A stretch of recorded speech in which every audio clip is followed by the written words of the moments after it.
it's time to sit back and relax with your favorite drink and listen.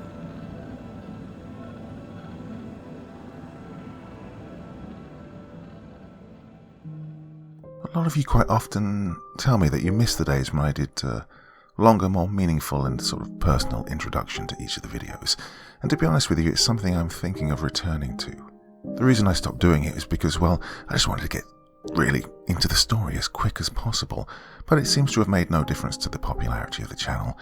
And given the number of you who wish I was still doing it, perhaps it's a good time to get going again with these nice introductions.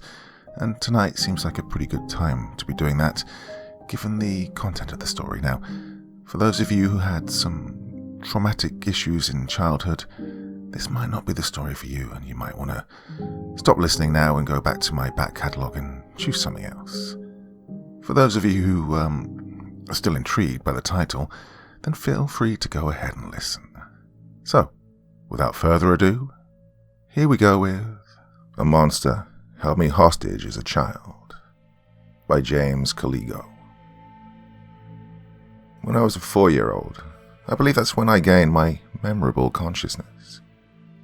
I remember waking up in a dark, cobweb-covered basement full of crates and hay, alongside rotten boxes and littered trash on every inch. There was only one window that I could see, but I was much too short and my body was aching way more than a child's should. That being said, I was determined to find out why I was here. Who had left me locked down here, and why? When I started walking around, I got a good look at my body and saw that there were bruises and cuts all over my arms, legs, and neck. I removed my clothes for a moment and saw that I had more of these injuries on me. I don't know exactly what went on in my 4-year-old head, but I think I was smart enough to know that this was not natural. Also, I think the pain that I was feeling was enough to give that away. Moving to the back portion of the basement, closer to the heater where I could feel a faint warmth escaping, I held my hands up to the metal trying to get as much of the heat as I could. But I had an unusual fear of going up those stairs, something that I would later learn as to why. The house, or at least the basement, looked like it had seen far better days, but it was still used for storage. I looked through the boxes and crates, finding strange metallic devices with weird clicky parts. Seeing that they were of no use to me, I tried my best to put everything back to where they were, only to hear footsteps interrupt my investigation. I don't know why, but whatever memories I had before, they were telling me I needed to be absolutely terrified. The door thrust open and the first few footsteps alerted me and made me want to hide. "Come out. I have a surprise for you." That voice that it was coming from was deep, growling, and had a sinister enjoyment. "There you are," they said. When I got a good view of who it was, I almost had a panic attack. It was a monster. Its skin was made of wood, with long skeletal arms and sharpened fingers, a single black eye in the middle of its face, and wearing a red garment, tattered and faded. And on top of that, it had 6 ram horns curved upwards, resembling the crown of a king. "Hello?" I said shyly. I looked around the room and must have noticed that I'd opened one of the crates. "Don't go exploring the crates. You wouldn't want me to give you a reminder again," it hissed. I shook my head, being reminded by other repressed memories of how I'd ended up with all these injuries on my body. "Good. I need to get something." I stood at a distance, questioning what this thing was. It was going through the crates and carrying off one of the weird twin-barrel devices. It looked through the holes on the one end and nodded its head for seemingly no reason. After the monster was done with its strange device, it went over to the only window, blocked off by metal bars. "Everything is in order. I'll bring you food for tonight. Don't forget to use your litter box." More memories were surfacing. I only ate once a day and I was being forced to go to the bathroom in a litter box just like a cat. Neglect was clear enough for me to understand, but I still wasn't fully aware of just how bad it truly was. Still, I always looked out at the window and saw the sun outside.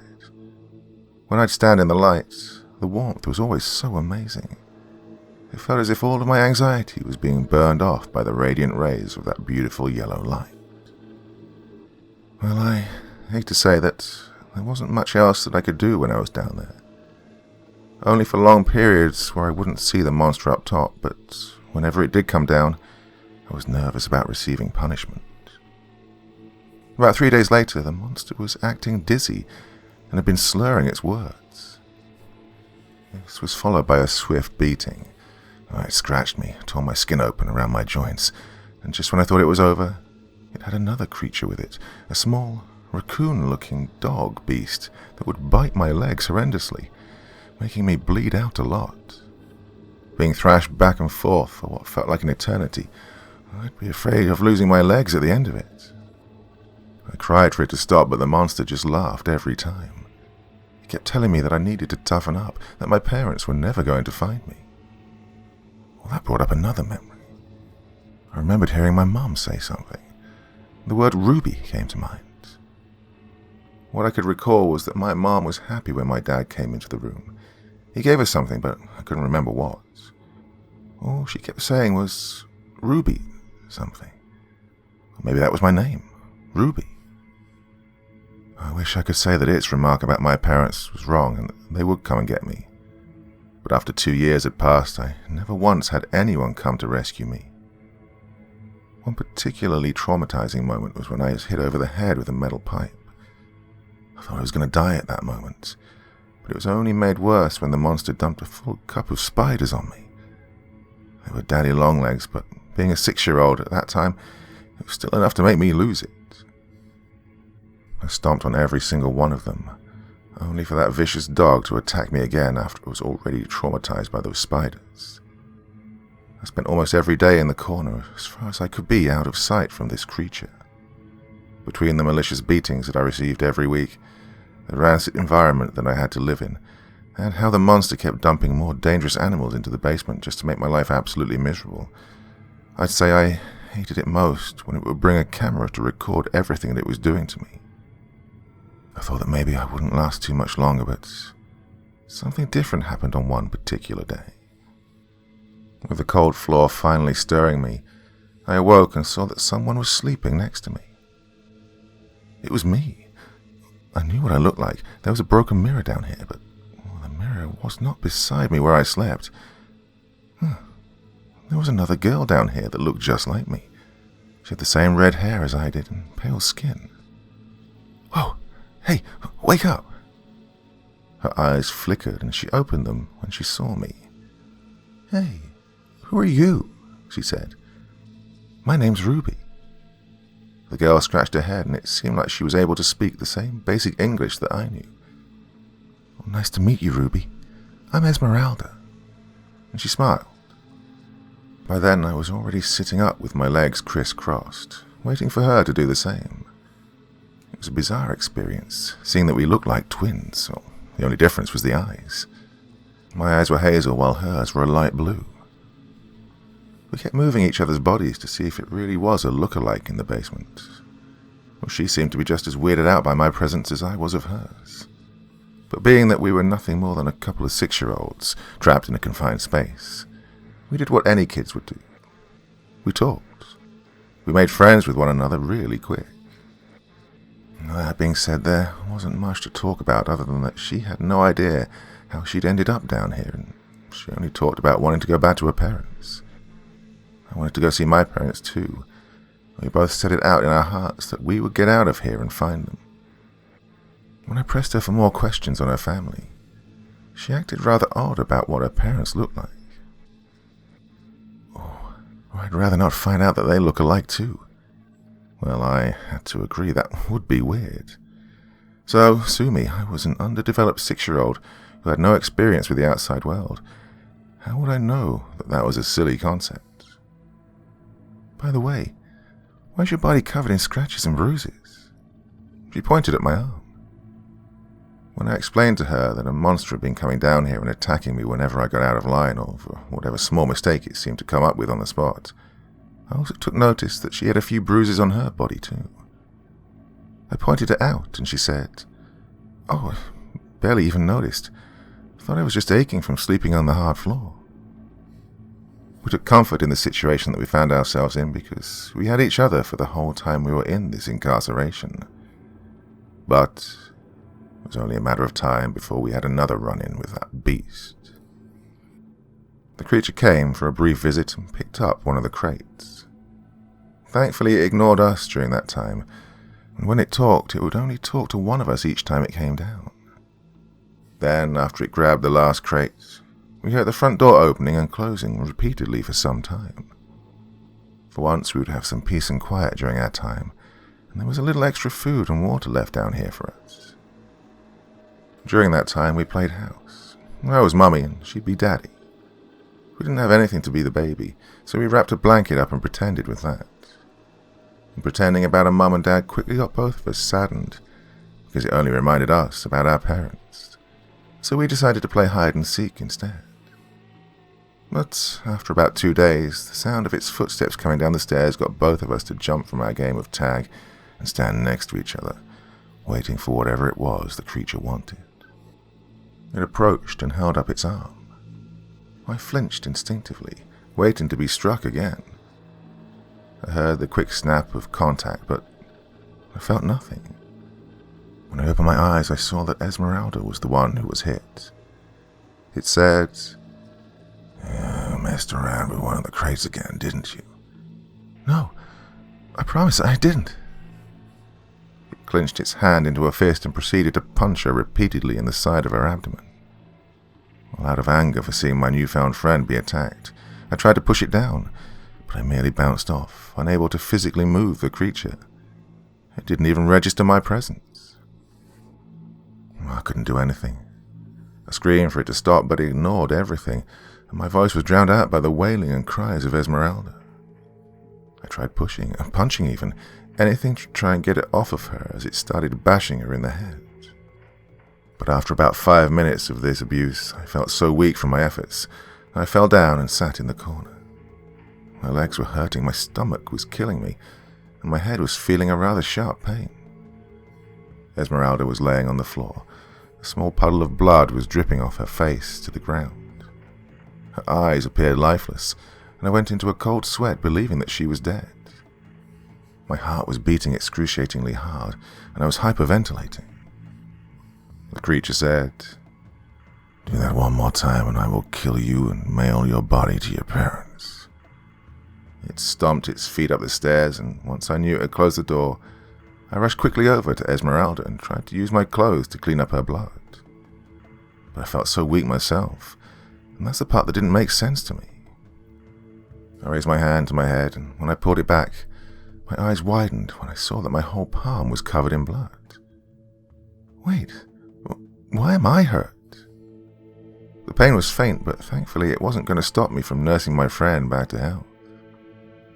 Poor Esmeralda. I wept the entire night as I let her have all the blankets. I did my best to try and keep her warm, but she was so unresponsive towards anything I tried to do. This was probably the worst beating that I've ever seen, and I'm surprised that it wasn't me who got it. I felt so terrible because it was me that went through the crates again.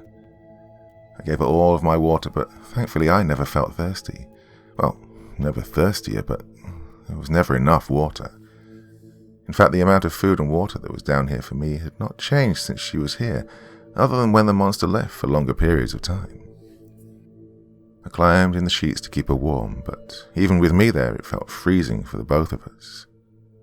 I knew that if I was cold, then she was cold, and no matter what I did, it never made a difference. But by the next morning, things had changed. When I woke up, I saw that Esmeralda was standing at the edge of the stairs, her body covered in dried up blood, her white as snow skin giving me this surreal and frightening experience. It was like looking at myself, but as a dead girl walking. Her eyes had life in them again, so I was feeling a little more optimistic today. "Sorry, Ruby," she sniffled. "Don't be sorry. It was my fault." I tried to apologize, but she hugged me unexpectedly. "Don't be. I lied when I said I didn't go through any of the crates." Wait, why did you go through the crates? I was the one who was curious about what was inside. I went through them. Guess we're both a couple of troublemakers. She forced a wink. At least her mood was improving, which got my mood improving as a result. But still, I didn't want to go through any of that again. I never wanted to see her hurt like that, so I told her to always hide whenever the creature came down. Even if it isn't mad or looked like it's intending to hurt us, I'd rather it be me that takes the beatings from now on. About another year passed, and I'd make it my mission as a friend to always stand as the one who broke the rules or just take the beatings altogether. Sometimes it worked. Sometimes the monster would notice me and claw, rip and punch me until I was unconscious. But then other times it would ignore me as if I wasn't there. It would attack Esmeralda and she would have to take the punishment. I also noticed that it ignored her whenever it punished me, something that made me curious, but, well, I wasn't about to ask the creature why. Another strange thing that would happen was when we would both get sick at the same time. I didn't understand why that happened at the time. I wasn't able to study anything about illnesses because I was locked in a basement. But still, I'm glad that I always had her beside me at night. Sleeping on the cold concrete floor was bad enough with only a few rags and hay from inside the crates to keep us warm at night. That wasn't the only bad thing. When I looked up at the ceiling, I imagined more of those spiders descending down on me. Hundreds of them landing on my face and crawling all over my body. Sometimes I'd actually find one, and because of that I was becoming slowly more rebellious than before, and dreamt of going outside to bask in the sun. Well, after another year passed, the day had arrived. I hadn't heard from the monster for quite some time. I believe that it may have been sleeping late. I did hear a lot of glass bottles clanking upstairs last night, which means that it was drinking a lot. I inched closer towards the steps, and while Esmeralda was taking a nap, I started going up the steps to see if I could look under the door. After all these years, I'd never thought about doing that. Well, I was always too afraid that the moment I approached, the door would swing open, and I was in for an even more vicious and cruel punishment than ever before. When I looked under the doorstep, I saw a dirty tile floor and thought about trying to open it. Unfortunately, I soon discovered that it was locked. In hindsight, that's probably something I should have expected. But I want to get out. I was already malnourished, same as Esmeralda. I needed to see the sun again. I needed to get out.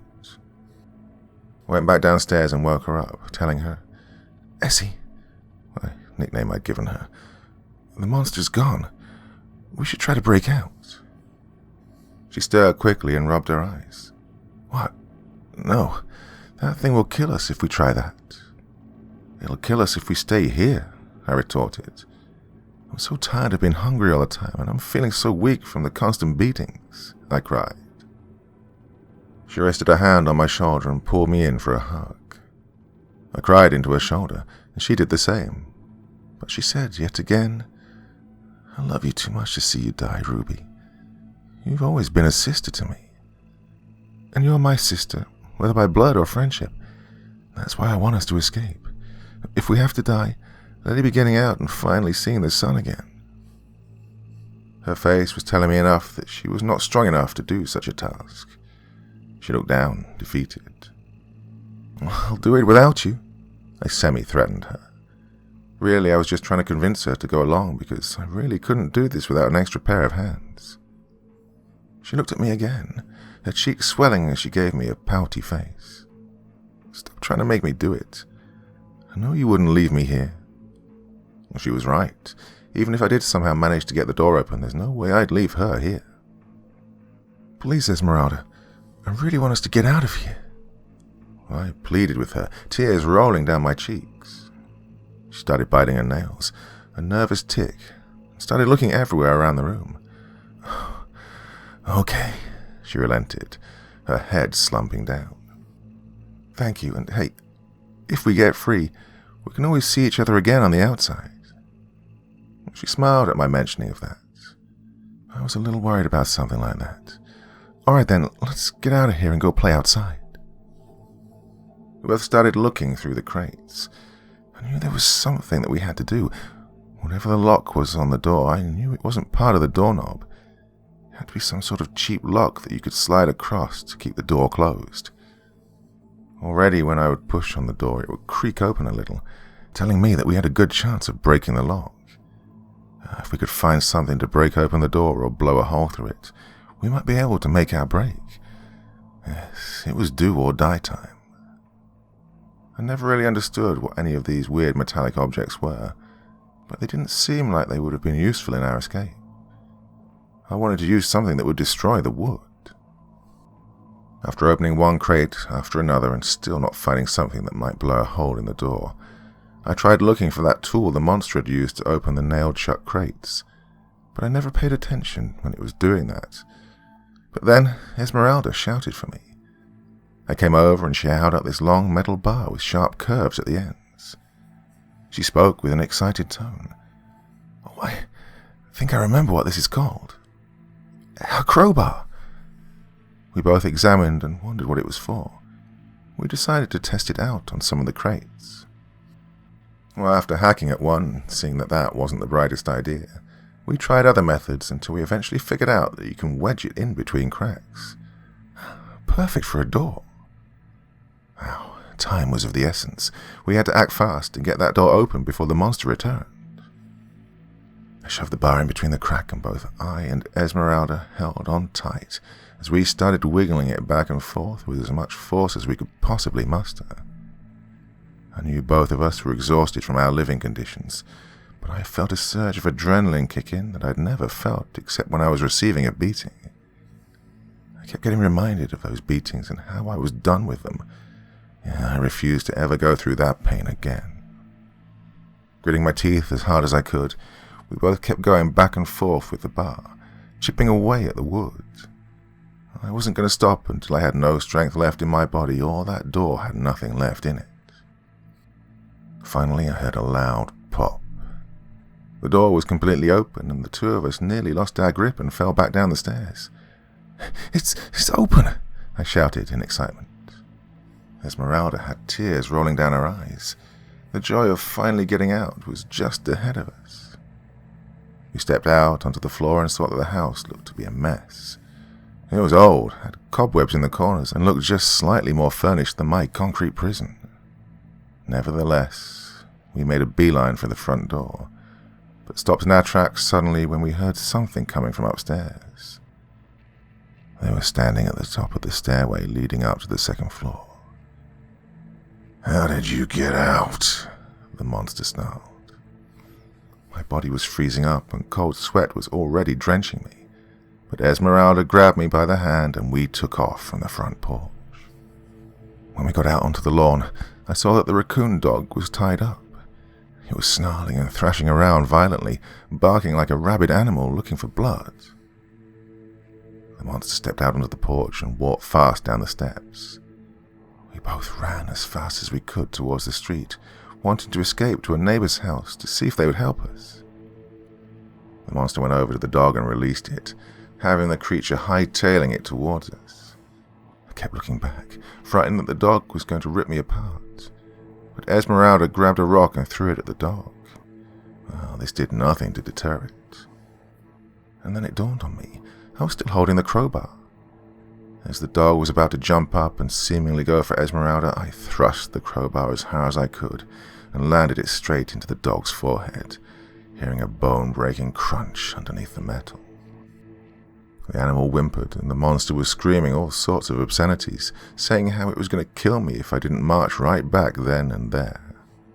Well, neither one of us ever stopped. I never stopped. My legs, so tired and aching all over, were carried on by my friend who never stopped either. We kept going until we made it to one of the nearby neighbors. Knocking on the door as frantically as we could before that creature got to us, an old man answered and was startled. "Oh, goodness. What happened to you?" I was both smiling and crying. The only thing I could get out was, "I was kidnapped." I was so exhausted, my body aching and settling at that very moment, that I collapsed right there at the doorstep, falling unconscious and severed from the physical world. The last thing I could hear before falling into my deep sleep was Esmeralda's voice saying, "We're safe. You're safe. Always know that you are my sister." I woke to the sound of beeping. I was in a hospital bed, and there were police officers located outside my door. A nurse was checking my IV, and I heard one of the doctors say that I was in a bad state of malnutrition and thirst. The injuries that my body had sustained had left me with some potentially permanent damage, but they were a little hopeful that I could make a full recovery, since I was only 7 at the time. Finally, after about 3 hours had passed, a man and woman who I faintly recognized stepped in and was shocked upon seeing me in bed. The woman and man ran in and held me in a tight hug. Both of them were crying. The woman said, "My baby, you're alive." It didn't take me too much to realize that this was my mum and dad. I'd found them again. The emotions were too much, and I hugged both of them with my weak arms. I noticed that my father's hair looked like it had greyed in the time of my absence, and my mum had this tired expression with black rings under her eyes. But she still looked beautiful with a red gem necklace that I vaguely recognized. I felt safe, finally, but the moment was just as quickly interrupted by a man who said his name was Agent Bleak. His movements were stiff, but he had a kind face. The side of his jacket said FBI. He knelt next to my bed. "Excuse me, young lady. I'm glad they were able to get you back, but there's something I need to ask you. We need to know where your kidnapper is." I tried explaining everything that had happened, about the monster, about my lookalike, and the house being just down the street from the neighbor who called 911. He listened to it all, but everyone else looked at me in disbelief. My mum said that the house near the neighbor's was owned by her sister. Another shocking revelation that there was no other girl that was reported with me. The neighbor said it was just me knocking on his door, and he said that I was delirious. I kept talking over myself like I was having a conversation with an invisible friend. I didn't want to believe anything that they told me. She had to be real. I saw her, felt her. We did everything together for years. But the matter was that all evidence proved that I was the only one in that basement, and what followed afterwards also sent chills down my spine. Shortly after I gave all that info to the cops and FBI, they went to my aunt's house. But upon getting there, they found out that she'd shot herself after my escape. I learned a lot about her. She was selling illegal guns to the west side of Rockford, Illinois, the town I'm from, and that's what was in those crates. She was also selling videos of her beating me to whoever wanted them. Agent Bleak and my parents wondered why my aunt had kidnapped me, but the only conclusion that they could come up with was that she wanted to make a little extra money on the side by tormenting me. It seems that she must have been making quite a bit, since she seemed adamant to keep me alive for as long as she did. And after a little more explanation on my part as to why I was perceiving my aunt as a vicious monster, my doctors believed that the intense psychological trauma that I went through at such a young age, since it turns out I was kidnapped at the age of 3, I'd developed an extremely vivid form of psychosis. Everything that I was seeing wasn't real, and they believed that the reason why I perceived my aunt as a monster was because of said psychosis trigger. When I told them about my lookalike best friend, they said that my mind must have been so bored, or terrified more likely, from being lonely almost the entire time, that my psychosis created a friend, but only able to create a lookalike of me. Well, this information was hard to grasp. I was sad that my cherished friend was nothing more than a figment of my imagination. All of the pain that I thought was being inflicted on me by a monster was only my rotten-to-the-core relative. But I was relieved that it was all over. So, I had to go through the phases of rehabilitation and get my education back up to speed. I'm proud to say that I did fairly well in a lot of this stuff, but it turns out I'm really bad at math. I also started doing gymnastics as a hobby just to stay fit. After living such a long time being malnourished and scrawny, I decided that I wanted to be in shape for as long as my body will let me. but I'm still forced to go see a therapist regularly. Well, every now and again, if I come across someone who's particularly mean-spirited or simply angry at anything, including me, they start to warp and look a little less human to me. But at least now I have friends here in the real world who are here for me just like my imaginary friend was. But that was all a long time ago, and now I'm a grown 22-year-old redhead studying metaphysics. And I'm proud to say that everything's been going quite well.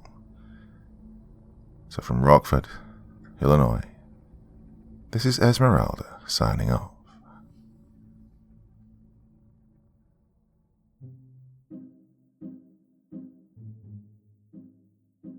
So I'm really pleased there was a happy ending to all of that. Like I said at the start, anybody who went through issues, certain things during childhood, I hope it didn't bring up too many uncomfortable memories for you. A hell of a story, beautifully written, and a real pleasure for me to read. Well, that's it for... My God, is it Wednesday already? Yes, it is, isn't it? Of course, I'll be back again very soon. Podcast over on the second channel tomorrow night, and wherever you happen to get your podcasts from. Dr. Creepen's Dungeon. For those of you who aren't familiar, it's a mix of news stories and some of the old classics from the channel here, mixed thematically into themes, obviously. So yeah, that's going on over on my second channel, and pretty much anywhere where you could get your podcasts from. So check that out. Okay, enough for me for one evening. Till tomorrow, and again here on Friday, my dear friends. Very, very sweet dreams, and bye-bye.